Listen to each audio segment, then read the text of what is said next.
Hello and अस्सलाम वालेकुम। Welcome to my YouTube channel. Friends, आज मैं आपके साथ his painful love a tale of broken hearts का नेक्स्ट पार्ट शेयर करूंगी। और अगर आपने पहले वाले पार्ट नहीं देखे तो आप प्लीज़ देख लीजिएगा।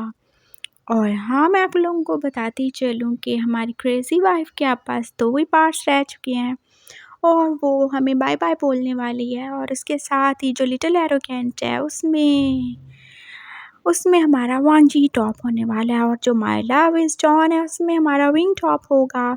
सो आप लोग रेडी रहिएगा लिटिल एरोगेंट के लिए। और प्लीज़ अगर आपको ये स्टोरी पसंद आए तो लाइक और कमेंट करके ज़रूर बताया करें और इसको भी सुन लिया करें, ये कोई नहीं काटेगी आपको।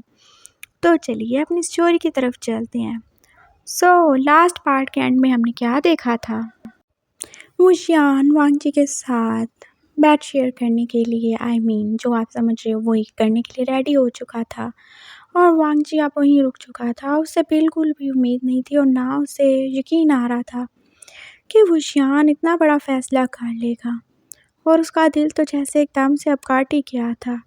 उसने कैसे एक छोटे से बच्चे को मजबूर कर दिया था अपने साथ वो सब करने के लिए और वो खुद अपनी नज़रों में जैसे गिर गया था। उसने पीछे मुड़ के देखा। वुशियान अभी तक अपने घुटनों के बल बैठा हुआ था और उसका सर नीचे झुका हुआ था। वांगजी फील कर सकता था कि वो रो रहा है और उसकी बॉडी कांप रही थी। वांगजी को बहुत ज़्यादा ही दिल में तकलीफ़ हो रही थी, लेकिन उसके दिमाग ने उसे फिर बोला, नहीं वांगजी, तुम कमज़ोर नहीं पड़ सकते। वो जज्बाती हो रहा है, वो अपने जज्बात में कुछ सही और गलत समझ नहीं सकता, लेकिन तुम्हें थोड़ा और स्ट्रिक्ट होना पड़ेगा, उसे सबक सिखाना पड़ेगा, नहीं तो वो तुम्हारा पीछा नहीं छोड़ेगा और खुद को तुम्हें तकलीफ़ देता रहेगा। वांगजी ने आगे बढ़ कर उसे उठाया। ठीक है वुशियान, जैसे तुम चाहो वैसे ही होगा। और अब वो उसे लेके बेड पर आ चुका था। उसने वुशियान को पकड़कर एकदम से बहुत ही वायरली और बहुत ही बुरे तरीके से उसके होंठों को जैसे काटना ही शुरू कर दिया था और वुशियान ने अपनी आंखें बंद कर ली थी। हाँ, वो सारा टॉर्चर बर्दाश्त करने के लिए रेडी है, लेकिन वो अपने सर को, अपने प्यार को खो नहीं सकता। वो कुछ भी कर सकता है, लेकिन अपने प्यार को उससे दूर नहीं होने देगा। और वो बस आंखें बंद किए उसके टॉर्चर को बर्दाश्त कर रहा था। उसे बहुत दर्द हो रहा था, लेकिन वो नहीं बोलेगा, ना वो उससे दूर हटाएगा। और वांगजी तो ये सब इसीलिए कर रहा था कि वुशियान उससे नफ़रत करे और इतनी ज़्यादा नफ़रत करे कि वो उसके बारे में सोचना ही छोड़ दे।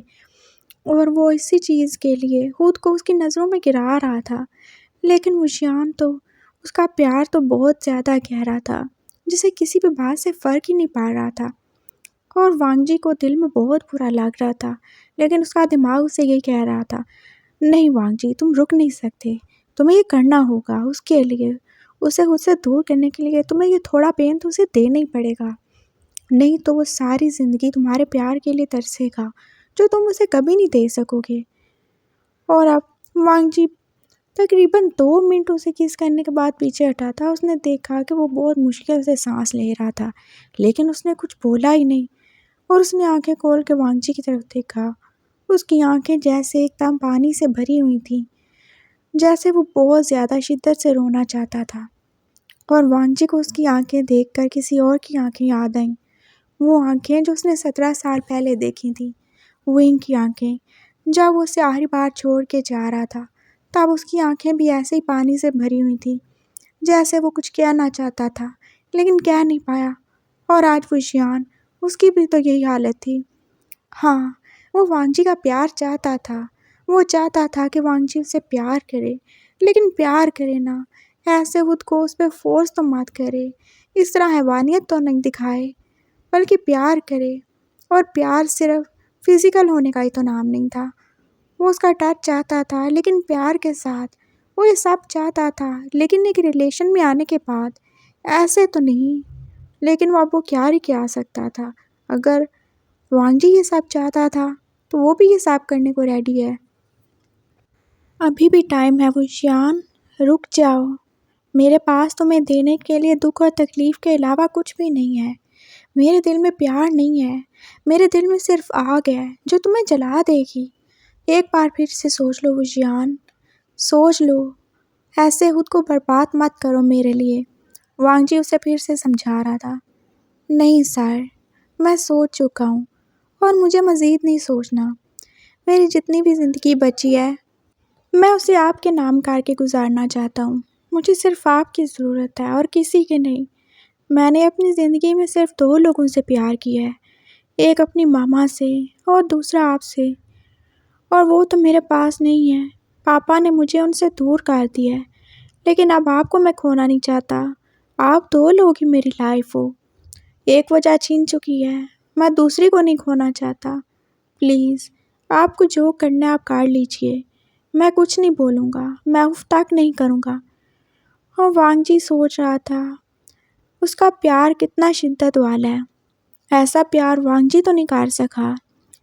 वो तो खुद को सबमिट नहीं कर सका विंग के आगे, और उसने तो उसकी बात तक नहीं सुनी। और ये छोटा सा लड़का उसे प्यार का सही मतलब समझा रहा था। उसे बता रहा था कि प्यार में मैं नहीं होता, बल्कि सब कुछ तुम ही होता है।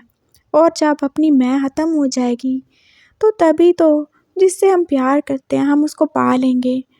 लेकिन वांग जी, उसकी तो मैं अभी तक ज़िंदा थी ना। उसने तो पॉसेसिव होके विंग को बोलने का मौका ही नहीं था दिया। और अब वो जियान के लव को भी एक्सेप्ट नहीं कर रहा था, सिर्फ अपनी मैं की वजह से, क्योंकि उसको लगता था कि वो उसके लिए ठीक नहीं है। वो क्यों नहीं सोच रहा था कि अगर वो किसी से प्यार नहीं कर सकता तो क्या अगले बंदे का प्यार वो एक्सेप्ट भी नहीं कर सकता। ऐसे तो उसको नहीं करना चाहिए। और अब वो फिर से चुप हो गया था, और अब वो फिर से वो जियान को किस कर रहा था, लेकिन वो जियान तो बहुत ज़्यादा पेन में था, लेकिन वो बोलेगा कुछ नहीं। और अब वांग जी आहिस्ता आहिस्ता उसको किस करते हुए उसकी नेक पर आ चुका था। उसने फिर से बोला, जियान, मैं फिर कह रहा हूँ, रुक जाओ, मुझे ऐसा करने से रोक दो। मैं कह रहा हूँ मैं बहुत बुरा हूँ सर, मुझे फ़र्क नहीं पड़ता। मेरे दिल में कोई और है, मुझे फ़र्क नहीं पड़ता। मैं तुम्हें कभी प्यार नहीं दे सकूँगा, मुझे फ़र्क नहीं पड़ता। आखिर तुम्हें फ़र्क क्यों नहीं पड़ता? क्योंकि सर, फ़र्क पड़ने के लिए जो चाहिए वो मेरे पास नहीं है। मेरे पास ईगो नहीं है, मेरे पास सिर्फ प्यार है। और प्यार में कोई फ़र्क नहीं पड़ता। हम जिससे प्यार करते हैं, हम सिर्फ उसकी अच्छाई नहीं, हमें बुराई भी एक्सेप्ट करनी चाहिए। और क्या हुआ जो आप मुझे प्यार नहीं दे सकते? मेरे लिए यही बहुत है कि आप मेरे साथ हो, और मैं अपनी जितनी भी ज़िंदगी आपके साथ गुजारना चाहता हूँ। बस मुझे और कुछ भी नहीं चाहिए। और अब वांग जी फिर से ही चुप हो गया था। उसे अपना 6 फुट का कद इस लड़के के सामने जैसे 2 फुट का ही लगने लगा था। वो कितनी बड़ी बड़ी बातें कर रहा था, और वांग जी को जैसे उस पर यकीन भी आ रहा था, और कहीं ना कहीं उसका दिल उसको एक्सेप्ट करने के लिए रेडी था भी। लेकिन उसका दिमाग वो तो उससे यही कह रहा था, तुम उसके लिए सही नहीं हो, वो विंग का बेटा है, और तुम जाने न अनजाने में कहीं ना कहीं उसे हर्ट कर ही दोगे, तो उससे दूर ही रहो। वो उसकी शर्ट के बटन खोल रहा था, लेकिन एकदम से जैसे वो रुक ही गया। ये क्या था? उसने पहले तो ये कभी नोटिस नहीं किया था। ये क्या था? वो फिर से देख रहा था।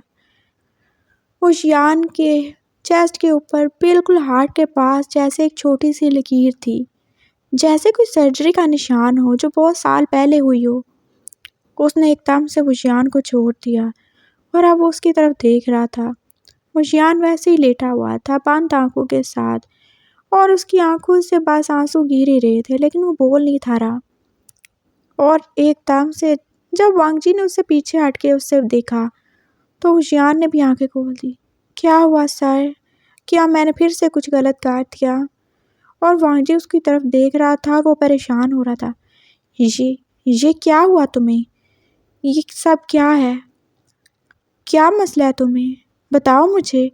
उसे एकदम बहुत ज़्यादा दुख हो रहा था और परेशानी भी। सर, ये तो क्या? बताओ मुझे, क्या हुआ तुम्हें?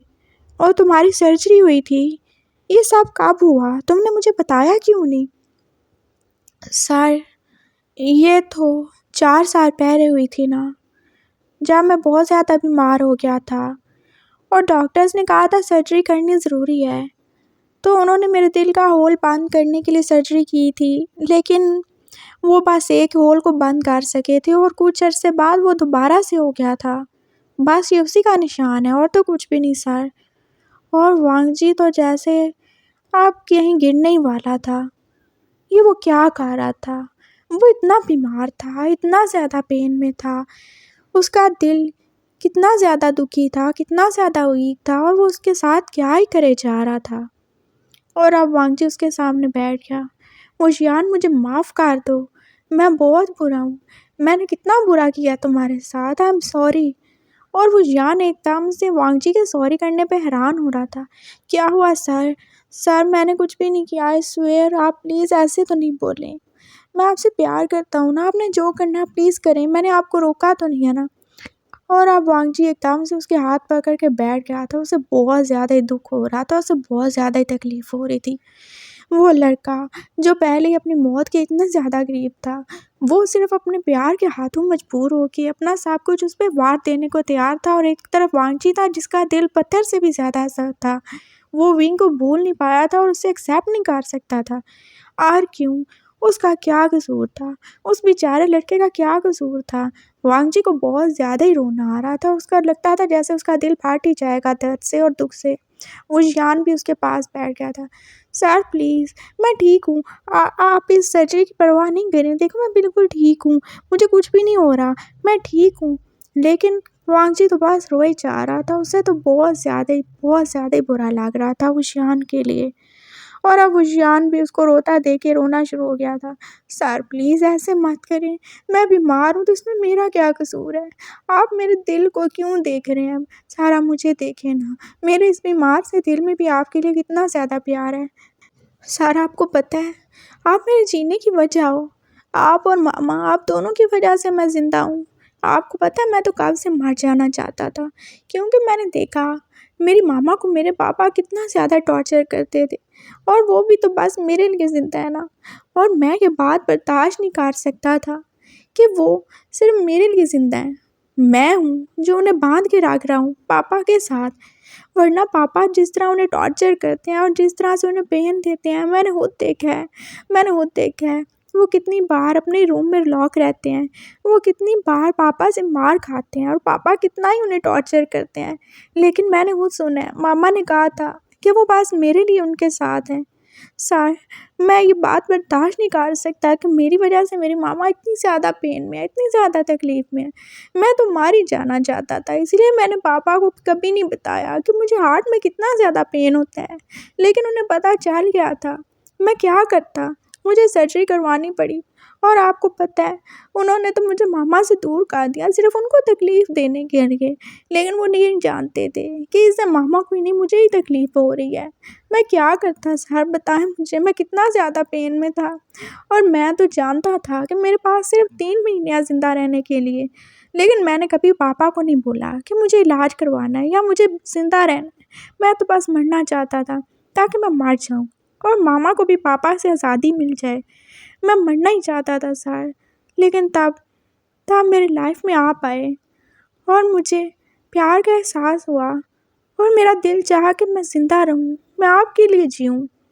और अगर आप भी मुझसे प्यार नहीं करते तो मैं क्या करूँगा ज़िंदा रह के सर? बोलिए ना, मैं क्या करूँगा? इससे तो अच्छा मैं मर ही जाऊँ। मुझे मर जाना चाहिए सर। और मैंने तो यही सोचा था कि मैं अपनी ये 3 महीने की ज़िंदगी अच्छे से गुज़ारूँगा, मामा के लिए, आपके लिए।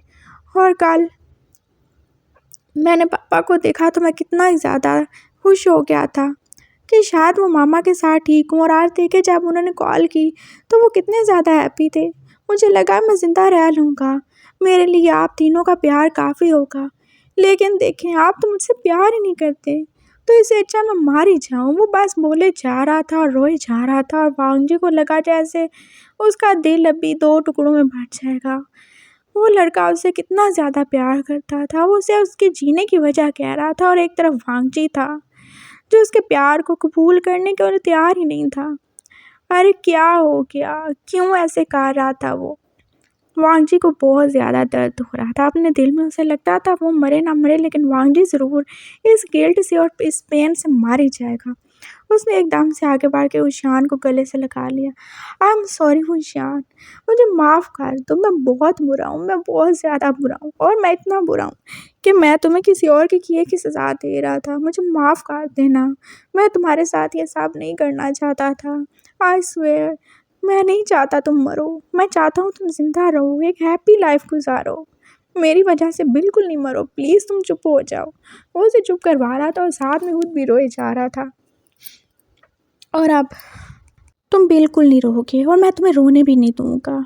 आई प्रॉमिस, मैं तुम्हारा ख्याल रखूंगा और शायद मैं तुमसे प्यार नहीं कर पाऊँ, लेकिन मैं तुम्हारे प्यार को एक्सेप्ट करूँगा और मैं कोशिश करूँगा कि कभी मेरी वजह से तुम्हें कोई दुख ना हो। आई स्वेयर, मुझे माफ़ कर दो और इस बार मैं सच्ची दिल से तुम्हारे साथ हूँ और मैं माफ़ी मांग रहा हूँ।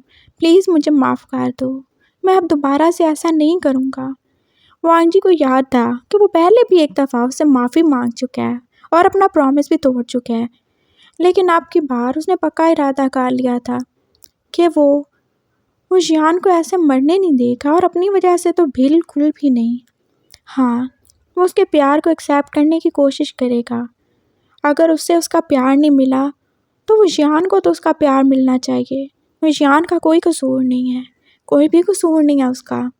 और उसने सोच लिया था वो विशान के साथ अच्छे से रहेगा, पूरी कोशिश करेगा कि उसके प्यार को एक्सेप्ट करे और अगर वो उससे प्यार ना भी कर सका तो कम से कम उसके प्यार की रिस्पेक्ट ज़रूर करेगा, उसका एहसास करेगा और उससे बहुत ज़्यादा खुश रखने की कोशिश करेगा। वांग जी ने खुद से प्रॉमिस कर लिया था। हाँ, अब उसे भी ज़िंदगी जीने का एक मकसद मिल गया था। वो विशान को हैप्पी रखेगा और शायद ऐसा करके कहीं ना कहीं वो विंग को हैप्पी रखेगा। अगर उसका वो जियान हैप्पी रहेगा तो जाहिर सी बात है विंग भी हैप्पी होगा और कहीं ना कहीं वो जियान में विंग ही तो है, विंग का ही तो खून है ना वो।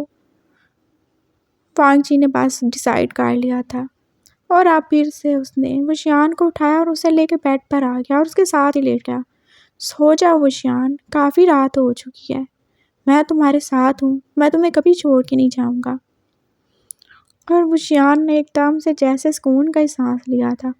उसने वांग जी को आग कर लिया और मज़ीद कोई सवाल पूछा नहीं, क्योंकि अब उसकी नज़र में मज़ीद किसी सवाल की गुंजाइश भी नहीं थी। और दूसरी तरफ विंग, जो वैन जाओ के साथ था, पता नहीं क्यों उसके दिल में इतना ज़्यादा पेन हो रहा था, उसे बहुत ज़्यादा फ़िक्र हो रही थी वुशियान की। वुशियान, आई होप मेरे बेबी तुम ठीक होगे और मैं प्रे करता हूँ कोई हो जो वहाँ पे तुम्हारा ख्याल रख रहा हो, जो तुम्हारे साथ हो। मैं बहुत जल्द तुमसे मिलने आऊँगा वुशियान, बहुत जल्द। वो सोच रहा था और बस उसकी आंखों से भी आंसू गिर रहे थे और वैन चाह जो उसके ऊपर ही था। क्या हुआ, अब किसे याद करके रो रहे हो तुम? कुछ नहीं। और विंग फिर से चुप ही हो गया था और अब इसी तरह से टाइम गुजर रहा था। वांग जी अब बहुत हद तक वुशियान के साथ अच्छा हो गया था और वो पूरी कोशिश करता था उसको हैप्पी रखने की। और वुशियान भी तो अब वांग जी के साथ बहुत ज़्यादा खुश था। वो टाइम से अपनी मेडिसिन भी लेता था और वुशियान भी अब कोशिश कर रहा था कि कोई डोनर मिल जाए जो वुशियान को अपना हार्ट दे सके, लेकिन कौन था जो अपनी ज़िंदगी को वुशियान के लिए दांव पे लगा देता? कोई भी तो नहीं था। और फिर इसी तरह एक दिन जब वांग जी कॉलेज से निकल कर अपने होटल जाने के लिए कार में बैठ रहा था, उससे जियान चांग मिला और वो जियान से बात कर रहा था। वांग जी रुक गया, उसे भी तो उससे मिलना था। वो उसके पास गया और वो उसे देख के हैरान हो रहा था। वांग जी तुम? हाँ, कैसे हो तुम? मैं ठीक हूँ, लेकिन तुम कहाँ थे? इतना अरसा तुम आए नहीं। मैं जर्मनी चला गया था। और फैमिली में सब कैसे हैं? वो सबका पूछ रहा था। हाँ, सब ठीक हैं। यानली की शादी हो गई है, वो अपने ससुराल में रहती है और मम्मा पापा वो दूसरी सिटी में शिफ्ट हो गए हैं और यहाँ पे मैं और वुशियान ही रहते हैं। मैं इसे लेने आया था। ओह, तुम वुशियान को तो जानते ही होगे ना? ये विंग का बेटा है। हाँ, मैं जानता हूँ। तुम्हें दुख नहीं हुआ वांग जी? वो पूछ रहा था। नहीं, मुझे क्यों दुख होगा? अब विंग की शादी हुई है तो बच्चे भी तो होंगे ना। तो इसमें दुःख की कौन-सी बात है? हाँ, बहुत अच्छी बात है वांग जी, जो तुमने रियलिटी को एक्सेप्ट कर लिया और मामा ने विंग के साथ बहुत बुरा किया था।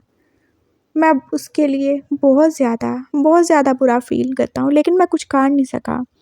मैं यहाँ पे था नहीं और पीछे से मामा ने उसके साथ जो किया मुझे बाद में पता चला, लेकिन अब कर क्या सकते थे?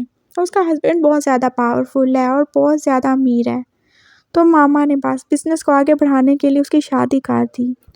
ये क्या कह रहे हो तुम जांग चांग? ऐसे कैसे हो सकता है? हाँ, ऐसे ही हुआ था, वरना विंग तो बिल्कुल रेडी नहीं था। उसने मुझे कॉल की थी कि मैं मामा को समझाऊँ, लेकिन तुम तो जानते हो ना मामा को, वो तो किसी की बात सुनने के लिए रेडी नहीं थी। और विंग तो कितना बेचारा दुखी और कितना ज़्यादा परेशान था। वो तो पता नहीं किस वजह से शादी करने के लिए रेडी हो गया, मुझे तो आज तक नहीं पता चला। और वांग जी को लगा कि जैसे वो जहाँ पे है उससे आगे बढ़ ही नहीं सकेगा। तो क्या विंग भागा नहीं था? उसने उसे धोखा नहीं दिया था? उसकी फ़ोर्सफुली शादी करना पड़ी? Oh no! मैंने कितना गलत समझा उसे। वांग जी को बहुत ज़्यादा ही दुःख हो रहा था, विंग के लिए बुरा लग रहा था। ओह नो वांग जी, तुम कितने ज़्यादा पागल हो। तुम समझ नहीं सकते, तुम किसी को भी नहीं समझ सकते। तुम पागल हो, तुम बेवकूफ़ हो। उसे बहुत ज़्यादा गुस्सा आ रहा था उस पे। और इसके साथ ही हमारी स्टोरी का ये वाला पार्ट भी कंप्लीट होता है। सो आई होप आपको ये पार्ट अच्छा लगा होगा, और अगर अच्छा लगा है, जो लोग सुनते हो उनकी बात कर रही हूँ, तो प्लीज़ लाइक और कमेंट करके मुझे बताना। और हाँ, ये भी बताना कि आपको क्या लगता है, क्या वांग जी आगे क्या करेगा? क्या वो फिर से वो जियान को पेन देगा क्योंकि वो वेन चाओ का बेटा है जिसने विंग को छीन लिया है, या फिर वो विंग को वापस लाने की कोशिश करेगा? सो मिलते हैं नेक्स्ट पार्ट में। अपना ख्याल रखिएगा और मुझे तो हमें याद रखिएगा। अल्लाह हाफिज़।